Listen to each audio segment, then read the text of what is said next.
my mind all the time. I wanna tell you, but I'm super shy, super shy. Assalamualaikum warahmatullahi wabarakatuh. Perkenalkan, nama saya Siti Nurul Karima dari kelas 7 DAM Akuntansi Manajerial dengan NIM 2065170. Di sini saya akan menjelaskan topik 5.3 tentang implementasi Just in Time atau JNT Manufacturing. Selanjutnya saya akan menjelaskan definisi implementasi Just in Time atau JNT Manufacturing adalah suatu pendekatan manajemen operasi dalam produksi yang bertujuan untuk mengurangi stok persediaan dan memaksimalkan efisiensi produk. JNT Manufacturing mengacu pada proses produksi yang diselaraskan dengan permintaan pelanggan sehingga bahan baku dan komponen yang dibutuhkan tiba tepat waktu untuk digunakan dalam produksi. Pendekatan ini bertujuan untuk menghindari pemborosan seperti stok berlebihan, biaya penyimpanan, dan penggunaan sumber daya yang berlebihan. Dengan JNT, perusahaan berusaha untuk memproduksi barang hanya ketika ada permintaan, sehingga mengurangi pemborosan sambil memaksimalkan efisiensi produksi dan waktu pengiriman kepada pelanggan. Selanjutnya saya akan menjelaskan sistem pengendalian persediaan bahan baku just in time. Sistem just in time mengkhususkan pada permasalahan persediaan yang mengatur tingkat persediaan sampai tingkat yang minimum, yaitu 0 atau zero inventory. Semakin minim jumlah persediaan baik bahan baku dan produk jadi, semakin minim pula modal yang tertanam pada persediaan sehingga modal tersebut dapat digunakan untuk keperluan lain yang lebih menguntungkan. Berikut ada beberapa prinsip dasar pengendalian persediaan bahan baku JNT. Yang pertama, ada permintaan berdasarkan pesanan. Dalam JNT, bahan baku dipesan hanya ketika ada permintaan aktual dari produksi. Ini berarti persediaan hanya dibeli dan diterima saat diperlukan. Kedua, ada stok minimal. Tujuan utama dari JNT adalah meminimalkan stok bahan baku untuk menghindari pemborosan. Stok bahan baku hanya diizinkan dalam jumlah yang sangat kecil, cukup untuk memenuhi permintaan dalam jangka waktu yang singkat. Yang ketiga, ada pengiriman tepat waktu. Pemasok dalam sistem JNT diharapkan untuk memberikan bahan baku sesuai dengan jadwal yang diberikan.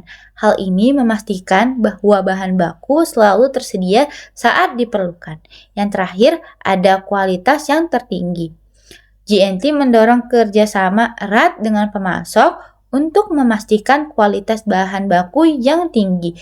Kualitas yang baik diperlukan ketika tidak ada stok cadangan untuk mengatasi masalah kualitas.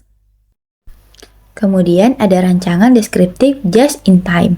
Rancangan deskriptif dari sistem produksi just in time harus sesuai dengan prinsip, teori, dan filosofi just in time. Semakin minim jumlah persediaan baik bahan baku dan bahan jadi, semakin minim pula modal yang ditanam pada persediaan, sehingga modal tersebut dapat digunakan untuk keperluan yang lebih menguntungkan. Dengan kata lain, telah mengurangi pemborosan dan meredukasi biaya produksi.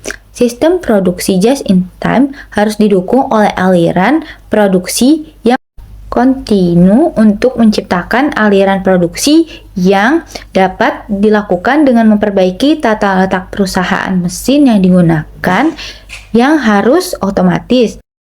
Selanjutnya saya akan menjelaskan langkah-langkah JNT. Pertama, memperoleh komitmen manajemen puncak. Kedua, membentuk koordinator implementasi JNT yang memantau proses implementasi JNT.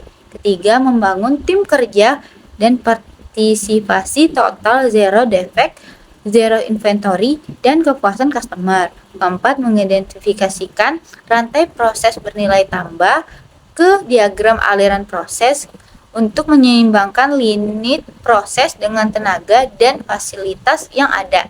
Yang kelima, mengembangkan sistem pembelajaran dengan pendidikan dan pelatihan yang berfokus pada perbaikan terus-menerus.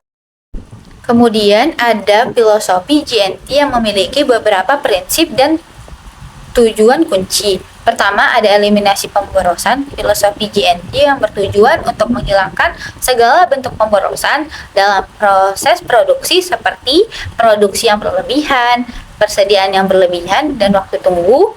Ini dapat mengurangi biaya, meningkatkan efisiensi, dan mengoptimalkan sumber daya. Yang kedua, ada kualitas yang tinggi. GNT menekankan pentingnya kualitas yang tinggi dalam semua aspek produksi dengan meminimalkan persediaan. Setiap produk atau bahan yang diproduksi harus memenuhi standar yang kualitas yang ketat.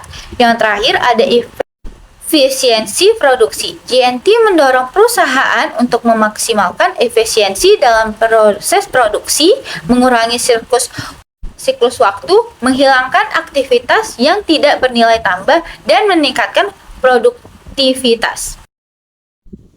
Hal-hal yang harus diperhatikan dalam penerapan GNT. Pertama, aliran material. Tujuannya adalah untuk mendapatkan aliran material yang tidak terputus dari bagian penerimaan, kemudian antar tiap tingkat produksi yang saling berhubungan secara langsung sampai pada bagian pengiriman. Kedua, pengurangan waktu startup. Pengurangan waktu startup yang dramatis dapat dicapai oleh berbagai perusahaan. Ini membuat ukuran batch dapat dikurangi menjadi jumlah yang sangat kecil, yang mengizinkan perusahaan menjadi sangat fleksibel dan produktif dalam menghadapi permintaan konsumen.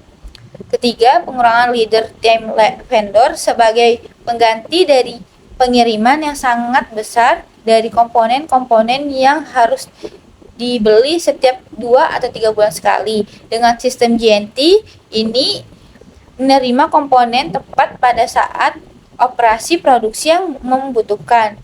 Untuk itu, perusahaan kadang-kadang harus membuat kontrak jangka panjang dengan vendor untuk mendapatkan kondisi yang baik. Keempat, ada komponen zero defect atau sistem GNT tidak dapat mentolerir komponen yang cacat, baik itu yang diproduksi maupun dibeli. Untuk komponen yang diproduksi, teknik kontrol statik harus digunakan untuk menjamin bahwa semua proses sedang memproses komponen dalam toleransi setiap waktu. Yang terakhir, ada kontrol lantai produksi yang disiplin. Dalam sistem pengawasan lantai produksi tradisional, penekanan yang diberikan pada utilitas mesin, waktu produksi yang panjang yang dapat mengurangi biaya startup dan juga pengurangan waktu pekerjaan. Untuk itu, order produksi dikeluarkan dengan memperhatikan faktor-faktor ini. Banyak manajemen produksi yang telah menghabiskan sebagian besar waktunya untuk menjaga agar mesin-mesin dan tenaga kerja tetap sibuk, mendapatkan kesulitan membuat penyesuaian yang dibutuhkan agar berhasil menggunakan proses GNT. Selanjutnya ada penerapan sistem just-in-time. Sistem just-in-time membutuhkan desain pengerjaan produksi dengan proses produksi yang minimum. Setiap unit kerja dipandang sebagai keseluruhan fungsi proses produksi, yang masing-masing dapat melakukan dan bertanggung jawab terhadap kontrol kualitas. Implikasinya adalah bahwa desain sistemnya harus dapat menghubungkan sistem logik terhadap output hasil produksi. Pengendalian kualitas dalam just-in-time dilakukan sepanjang proses, mulai dari pemantauan pemasok sampai barang diterima oleh konsumen.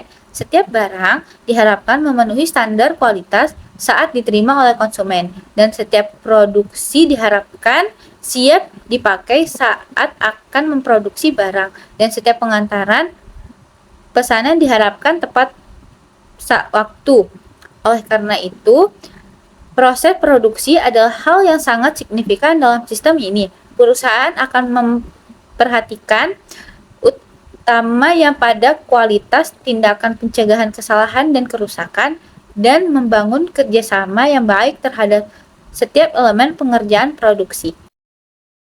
Selanjutnya, ada beberapa hal yang ingin dieliminasikan atau dihilangkan dalam proses produksi. Yang pertama, ada produksi yang berlebihan. Kedua, waktu menunggu. Ketiga, ada transportasi atau distribusi barang dalam pabrik. Kelima, barang produksi yang gagal atau rusak. Sekian presentasi yang dapat saya buat. Mohon maaf jika ada kekurangannya. Saya ucapkan terima kasih atas perhatiannya dan sampai ketemu di next video. Bye bye. You don't even know